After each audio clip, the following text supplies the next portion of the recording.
It's a wonderful afternoon. I have at Football House in Kanifing. Welcome on board once again to another um, expected exciting edition of the Football House update. I am Ibrahim Suare on the presenter seat this afternoon.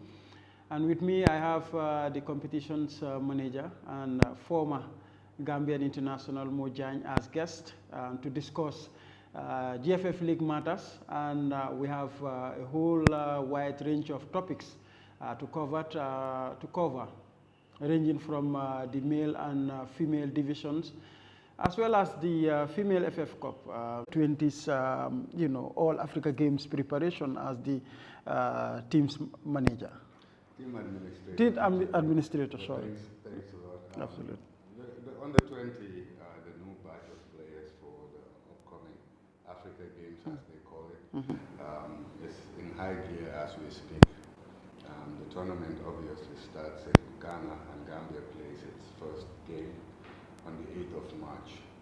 So that gives us roughly 2 weeks to prepare. And the technical staff have been there every morning working with the players. The selection process has been phenomenal. As you know, we have a lot of youthful talent in this country, and the love for football is second to none, and not even close to anything else. There's nothing else close to the love for football in this country. So it's an exciting yet very good platform for the next batch of under 20 to basically claim their place, and then we build for the new cycle which starts the WAFU qualifiers for the AFCON, and then hopefully the AFCON qualifiers for the World Cup. And by then we will be taking our past close and hopefully taking a step forward. But it's exciting. Interesting and exciting, as you said. I know Coach Abdoulaye Bojang and his technical backup are all in high gears, as you said. The country is full of talents, but it's another thing also to mold those talents and get them to play the coach's preferred playing style. So that is the work of the technicians, and I know you as a former player, it's always on the ground to give your advice and lead them to glory days. I know the last under 20 has benefited a lot from your expertise. Well, we should not overstate that, because definitely I do chip in a little bit from the technical standpoint because of past experiences, but the nitty-gritty of the work has been done, the core work has been done already by Lai, who's well versed with young talent. Yaya Mane has been phenomenal, and of course George Lover as the goalkeeper trainer. The young Alfuseni Cisse has been coming up, and his experience has been immense. He brings in something new to the table. Even Omar K, the kids manager, is also a C-licensed coach. So we are a consortium of coaches. We have a senior man in Sangdong who's always with us and guides us and gives us wisdom. So we have a very formidable team in our under 20 setup, which is also a recipe for success. But it's not just us. The players have also been hungry, they have been hardworking, they have been obedient, they have been willing to learn, and it makes the whole work easier, and it just brings more glory to our country, football-wise. Incredible. This is just to give you a taste of what to expect with this current under 20. We will have a whole program dedicated to the U20. Our man Amadou Oba is with the team again, and of course he will be around to give us everything that we need to know about the team's preparations and other logistical arrangements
All right, welcome back after that short break. And of course, now we continue our discussion with the league.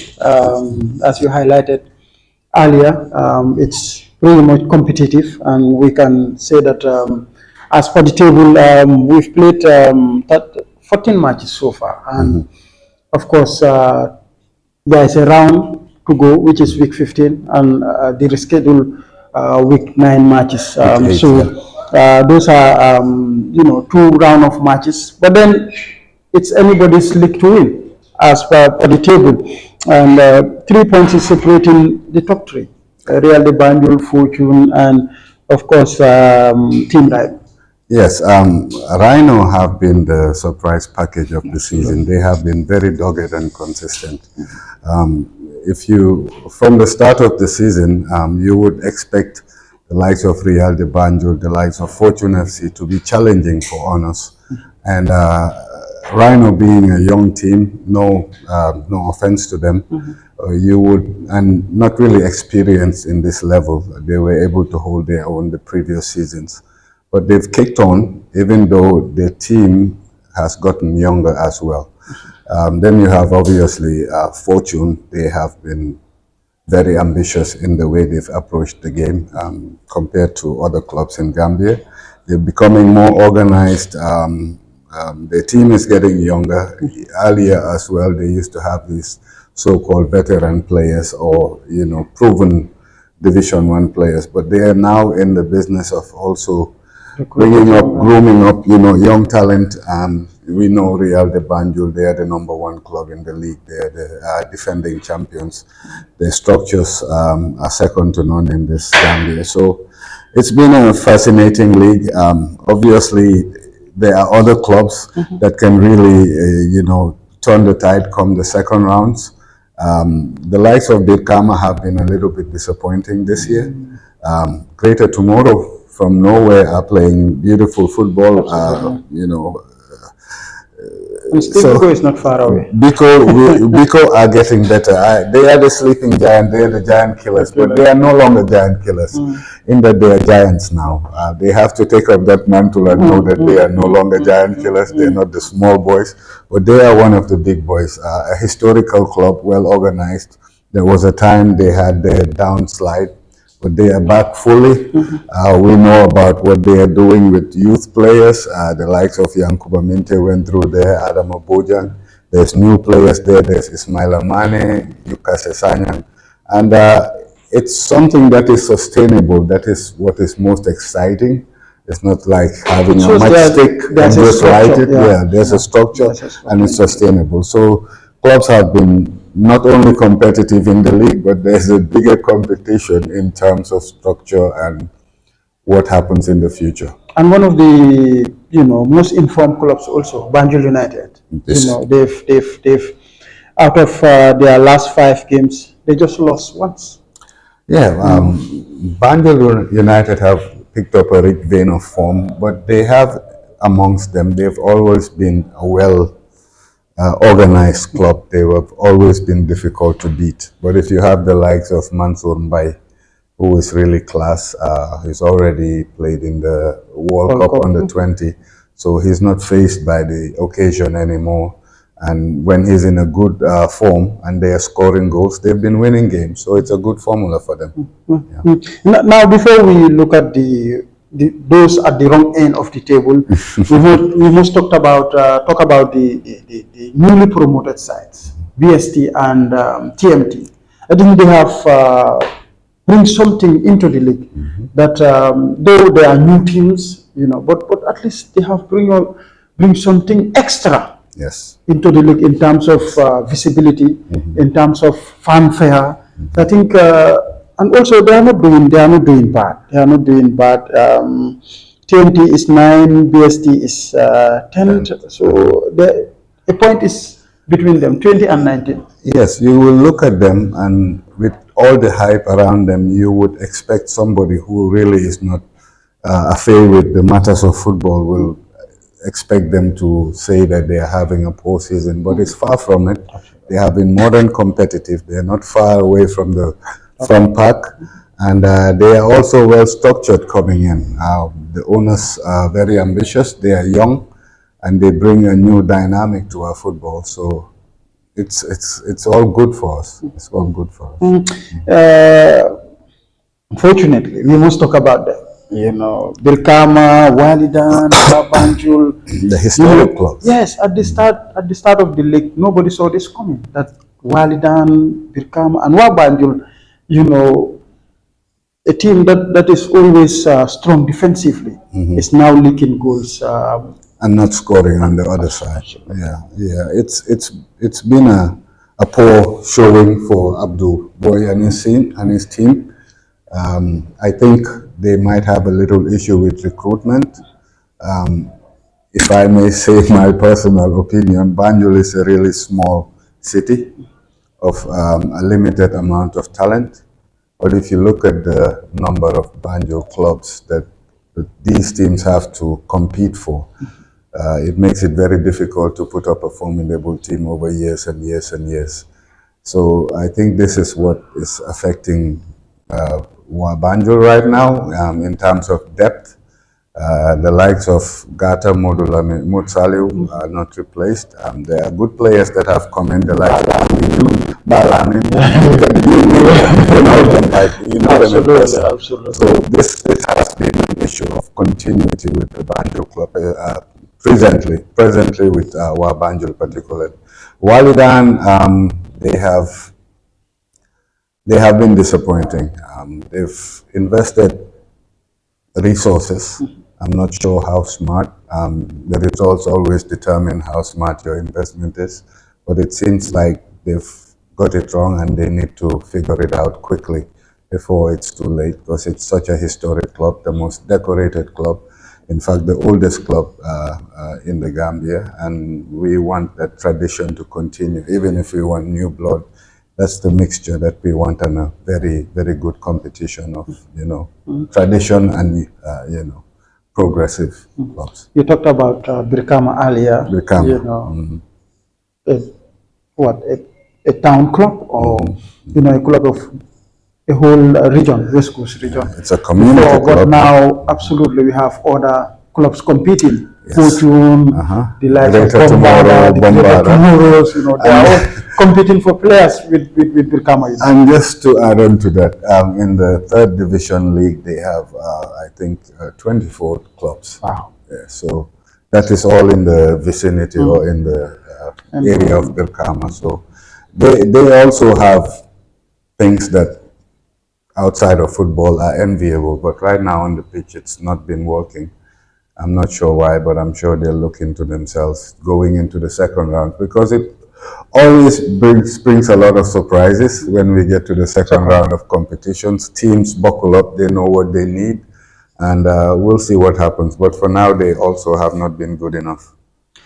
Absolutely. Now we shift our attention to Division 2. I think I've been saying this time and time again that for me it's the league. For me, I know everybody. It's really exciting.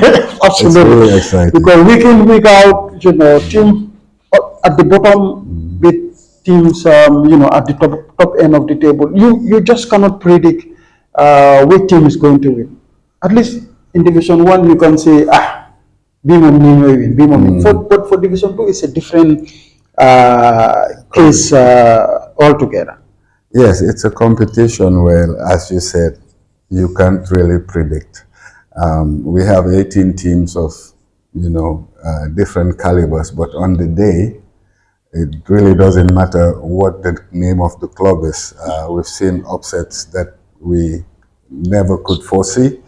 But as you look at the table, it tends to be shaping up where the front runners are starting to make a pack. There's a pack of about 5 with another 2 in the back, but they'll be coming up.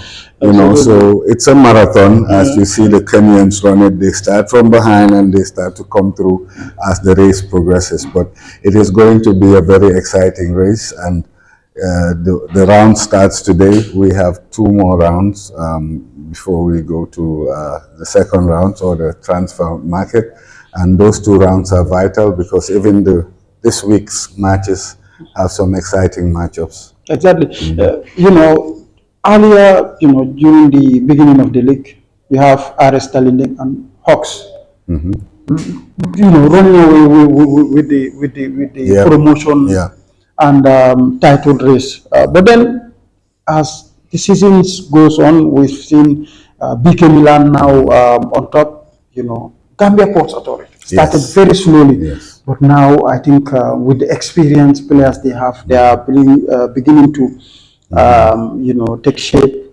Hearts all the way from LRR. They are my favorite. You know, to be so honest. it shows the decentralization of the league. Yeah. That you know, the executive, the idea, the executive build up. That is why you know, the likes of Hearts have the opportunity to play in the league. You have the Wagadoos, the Jara West. You know, I mean, but Dutch Lions, Hawks, they are also not far away. Yes, that's what I meant by it's starting to shape up, and you can see that we don't really have 2 or 3 favorites for the promotion spots. We have about 7 favorites, maybe 8, come around 34.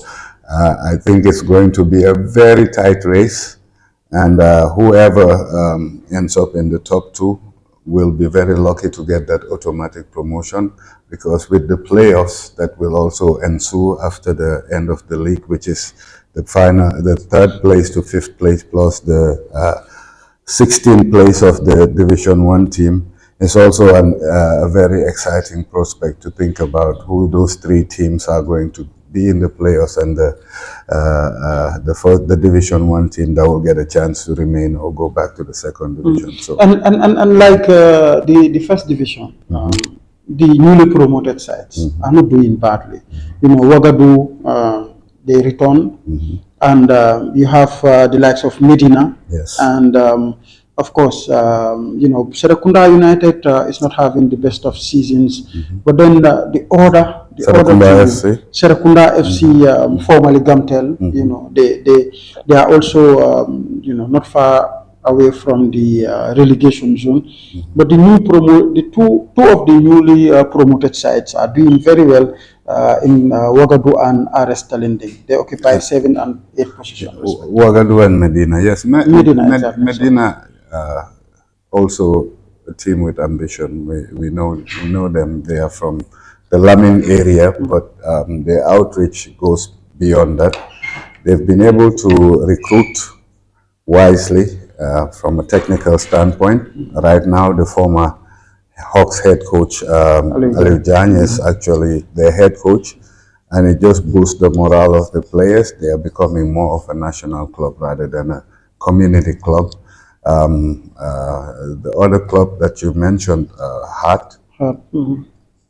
Was it Hart? No, the newly promoted side, Serekunda United. Serekunda United. Serekunda United, they have been struggling again. We go back to the demographic of Serekunda and how many teams come out of Serekunda. It just shows you how much the clubs have to fight for talent. And if you don't have extra resources to recruit from outside, that is not going to help you, because then you'll have to make do with whatever is left.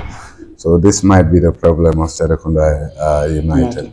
Again, we will talk about the administrative aspect of teams. I know we need to have a whole program to discuss about the protests and the appeals. Of course. You know, how some teams are administered, why teams are losing points after winning it on the pitch. So I think this has happened to Serekunda United. They lost 6 points.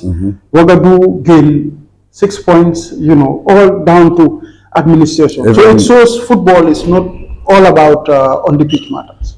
Yes, there's also what is called the administrative aspect, which you have to get wrong based on the rules and regulations that the GFF adheres to. So with these kind of issues, it can lead to point forfeiture, as in the case of Serekunda United, or even recently in the case of Latrikunda United, who are actually appealing their case. Yeah. Interesting. And of course, before we do the female FF Cup, I know it's also very interesting. The round of 16 ended yesterday with some intriguing matches. We will, of course, later on look at the highlights of the game between Police and Red Scorpion. It was played at the late Usman Saho football field. What a game it was. I know those present can attest to the fact that it was competitive, it was nail-biting, and at the end, it has to be decided on post-match penalties. Shows the competitiveness of the game. But before we do that, let's look at today's fixtures. Latrikunda United versus Elite United, Unit Global versus Serekunda United, RS Talinding versus Wagadu. Yes, big games. RS Talinding, Wagadu have been on a momentum. RS Talinding still want to find their feet. They are definitely a team that aspires to go back to Division 1. Latrikunda United have big ambitions. They were doing quite well until they lost points recently due to irregularities in registration. And of course, Elite United are not far behind. They've just been a little bit pushed back recently, but they were among the top 3, top 5, if I remember. So it's an exciting Division 2 league season, and all the games matter. So it's going to be something that needs to be watched, because in fact the Division 2 produces a lot more goals and entertainment than the Division 1, which is a bit more cagey, and teams play strategically for points. For points, absolutely. Like that, yeah. Which you cannot fault. Absolutely. Now we look at the rest of the fixtures of week 15. Tomorrow, Gambian Dutch Lions, another team that is doing very well. They will play against Kanifing East in Birkama. Serekunda FC will take on GPA at the Serekunda East Mini Stadium, whilst Heart FC will play Immigration in Soma. On Thursday, the final 3 matches will feature Jara West versus Medina in Soma, Hawks versus BK Milan in Banjul, Gunjur versus Jam City in Birkama. Big derby. Big derby match. Gunjur needs the point, Jam City needs the point. But the one that most people look forward to is that BK Milan or Hawks versus BK Milan matchup. BK Milan obviously have been the most consistent team. That's why they are on top of where they are. They do have some firepower going up in front of their squad. They have been trying to get promotion back for 2 seasons or so, maybe 3, and that only adds to their knowledge and experience in approaching this season. So up to this point, it looks great.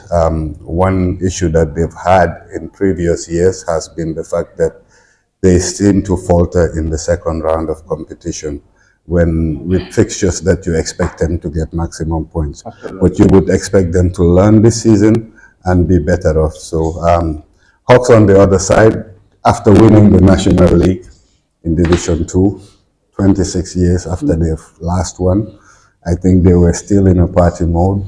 And before they woke up, they were in the 2nd division. So we've been doing a lot of regrouping. It's just like trying to come back to where we belong. What people say about Wabanju. Because after the December break, they are still. Oh, they were going to hunting. Wabanju like a hunting. Yeah. Them hunting. Patina sa nga wara delwat play football. Yeah, so big match. Yes. Big match. Now let's talk about the female FF Cup. Interesting. It returns after, the COVID break and, I think all boils down to COVID, because after the COVID, it takes time for everything to get back to normal. But again, this season, it is back, but with a difference, with teams, competing all the way for winning matches to get to the next round. Oh, we had some tantalizing fixtures in the first proper round. We had the perennial champions of Gambian women's football in Police against Red Scorpions, matched up in the round of 16. Had a lot of hype. You had the likes of Joshuan United upsetting City Girls. All the games were competitive except for Greater Tomorrow, who and Immigration. That was a 5-1 demolition. They gave them a 5-piece, and it was the only, outright win. All the games were competitive. Yeah. It's exciting. The attendance has been quite impressive for women's football. And you look at the technique and the tactic, or how they play, the skill level, it keeps improving. The players are young and they can really get better. So it's good. It's progress. Interesting, like you highlighted, all the other matches went to post-match shootouts, which shows the competitiveness of the matches. Birkama drew goalless with the Gambia Armed Forces, and GAF went on to win 4-2 on post-match penalties. And between Yakar and Kintes, it was a 2-2 draw. Yes. What a game this was. And it was as close as the penalty shootouts, 5-4 in favor of Yakar. So I think, we will have to watch the highlights of the game between Police and Red Scorpion. These are, as we put it, friendly rivals. Yes. Yeah, it's always intense when they meet, but they are not enemies, of course. It's the nature of football. And anyone who was at the late Usman Saho football field yesterday was entertained to the max. I can bet that. But we watch the highlights. It was a 1-1 draw, and on penalty shootout, the hero turns out to be the Gambian international goalkeeper Mariama of Red Scorpion, Mariama Sise of Red Scorpion.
as you can see, it was a Navi post-match penalty shootout game. But as competitive as we expected this game to be, it was a closely contested match, 1-1 in regulation time. Red Scorpion took the lead through, another Gambian international, Kadi Jata. She's been exceptional. Great header. Throughout, her career in the league. The goal of the Police has some little bit controversy, but it is recorded as a own goal. But then the penalty shootout, it has to, the goalkeepers always have a chance to be the hero when it comes to penalties. And Mariama Sise took her chance and became. Yeah, she kept her nerve. She was the coolest person on the pitch, and the coolest person, the most composed person, makes the best decision. So, congrats to her. It shows that she feels that confident that she's Gambia's national team keeper and was the hero, as you said.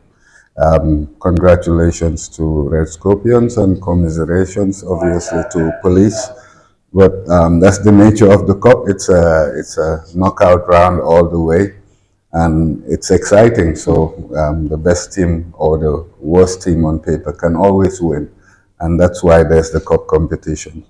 Now we have to look ahead to the last 8, and we possibly the teams that will compete for the title. Of course, Red Scorpion will be up there as far as they eliminated the Police, but you have Greater tomorrow. You have the likes of CAF and Kintes also. Should I say Yakar will be competing. Unfortunately, Quetta were eliminated. Berewuleng. So these are teams.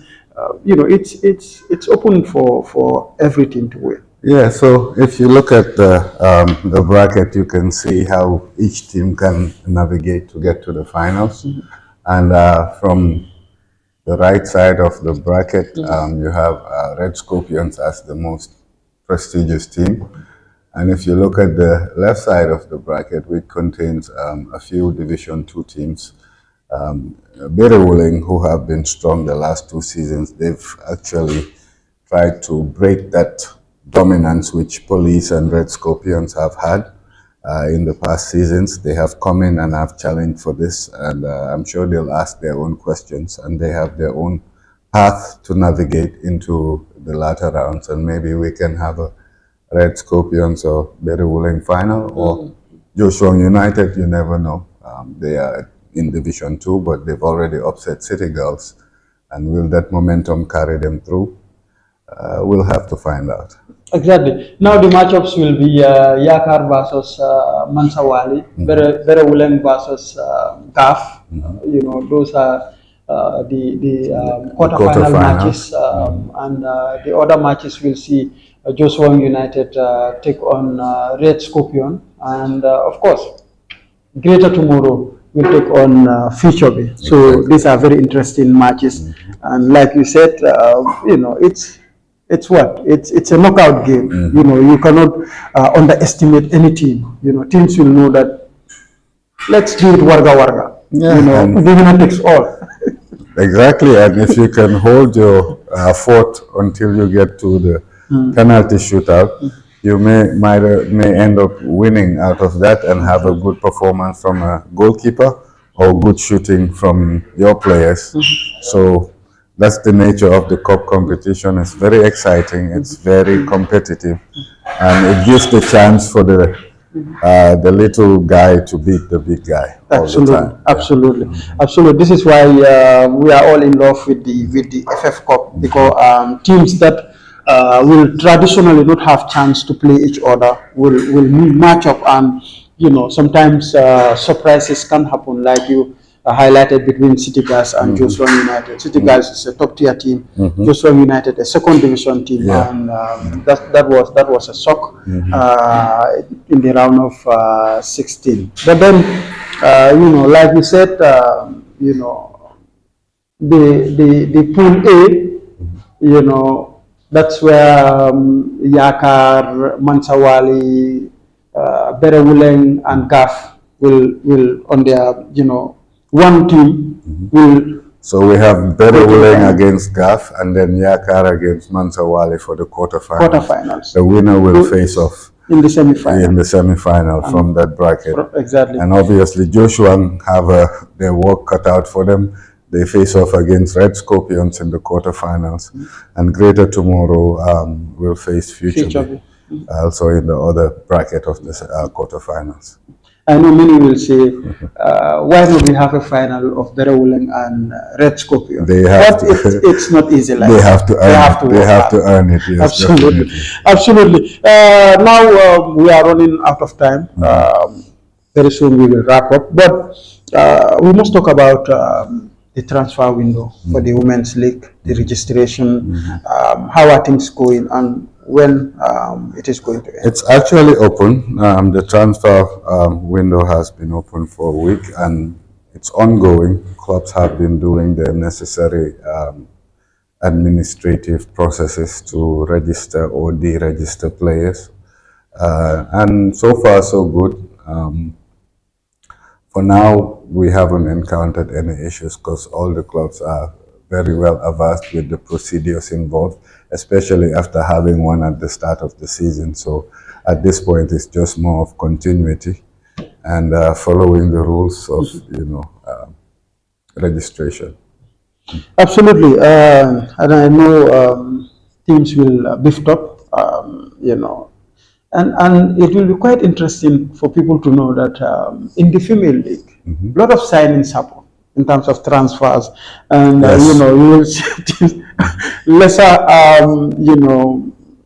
teams with lesser financial background will always complain of bigger teams snatching their players because of enticing them with promise of giving them better pay, but that comes with football. It happens in the male and also in the female side of things. And in life in general, we all aspire to be better, to earn better, to have better opportunities.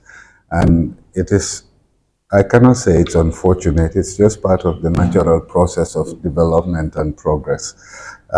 These clubs that probably may have had these star girls that might come up early on in their careers should also be able to accept the fact that it gets to a point where a player might be needed by bigger fish, and that might be in the good of the country first of all, and then in the interest of the player and her family.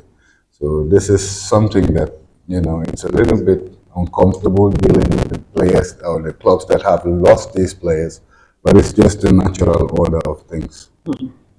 Interesting, and we talk about the second round, but before then, also our female players playing, internationally are doing very well. In Liberia, Ruby, Catherine, and Basi, they are determined girls, need just 1 point to defend their title, successfully. So they are up there in terms of the goal scoring chart. 30 is there, Basi is there, and Ruby, with her experience, the team, I think they've conceded less than 5 goals, 3-4 goals throughout the season so far. Yeah, they have been the runaway champions in Liberia, and to say the least, the Gambian contingent have been wonderful ambassadors of our football over there. They've held really good conduct as per how they have been able to assimilate into Liberian society, and also they have outshined a lot of the star players from there, and they are household names right now in Liberian women's football. And thanks to them and thanks to the work of, the structures and the system that got this going from wherever they might have started in the streets to an academy or a club and then ending up here.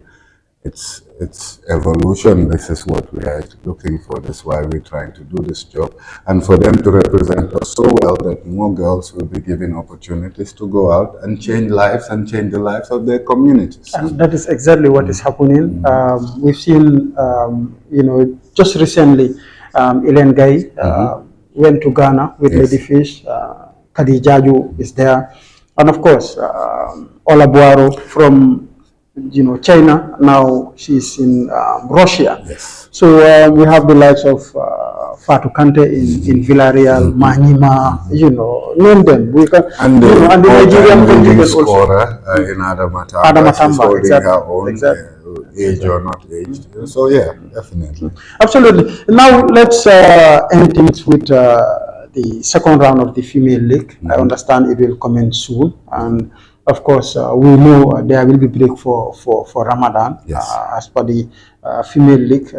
But then take us through the dates for the commencement of the second round. As it stands, there's going to be an organizing committee decision on the actual commencement date of the second round. Obviously, we have our fixtures drawn up and everything, but they will sit later on today, and we will be informed at the end of their meeting, and then we can implement that. So unfortunately, I cannot give that information at this moment, but maybe at the end of the day, an announcement will be made so that all the clubs and the stakeholders involved can know what the next steps are regarding female football and second rounds. Interesting. This is just in that the AFCON 2025 draw is underway at the CAF headquarters, and later we will update you about the Gambia's group opponents. Interesting. The cycle continues. No time to sit and celebrate. You just keep the work going. So, exactly. The good thing is that we are not going to play in the preliminary, Yes, so we will go straight into the group phase. This is wonderful. It gives us a little bit of time to be able to have whoever the selection committee is Appoints for as coach. Yes, so they're going to appoint and be able to make a very wise decision as to who comes next. Their track record from the past proves like they know what they're doing, because like him or not, Tom Senfeet has set records in this Gambia that need a lot of work to be broken, and he has set the standard so high that the next coach has his work cut out for them. So good luck to them. Exactly, and I understand we have dozens of applications so far, even though it has become an interesting prospect for many coaches. the Gambian project. They want to do the Gambian project. They want to make a name for themselves, and they see that there's future in this country with football, because the younger categories seem to be getting better and better with each passing year. So it's good to be part of a Gambian football odyssey at this point. Absolutely. Absolutely. Mujanj, I want to thank you so much for taking time out of your busy schedule to be here with us to discuss about all that we've covered so far. Finally, let me have you say your final words so that we can wrap up this program. Yeah, again, it's an honor to always be here and talk about football. One thing that joins us together in this country is football, and obviously football is it's the easiest sport to know, it's the easiest sport to play, and everybody has their opinion on it. I just hope we all try to be constructive about our criticism, and also do good fact checking. Research is key. Try to get involved, try to get informed, and it is for all of us. We all belong in our football. We all are stakeholders, so to speak. So the success of the Gambia is the success of yourself, myself, and every individual in this country. So let's pull together. We have momentum on our side. We have the structures. We have the raw material in terms of the players. We have new coaches. We have better coaches. And let's just join hands together and move it to a level that we all aspire to. And we should not personalize or should not also throw shade in something we know is The case. credible. Aside from that, for the Gambia, Our homeland. our home. Thank you so much. It's always interesting to have him because he has vast knowledge of football and what it is all about. Someone who played football and now administering football has a vast knowledge in the topic. Thank you so much. I have to thank our crew behind the scenes. Yes, you will see me and Mujan. Probably you like the way we dress, how we sit, how we talk, what we do, but it's all down to people behind the scene, those that work tirelessly to make sure that this programs comes on air. And I have to thank Omar, and Mariama Koma, Mariama Bojang, the self-appointed producer of this program. Thank you so much, Bakari Biba. I know. Bakari Bibalde and Babakar Kamara, and of course, Amaru Oba. He's not around, but I know he is busy with the activities of the U20. So until we come your way on Thursday, Mariama will be on the hot seat, and of course, expect one of the most exciting programs on Thursday. Goodbye, and thank you for being with us.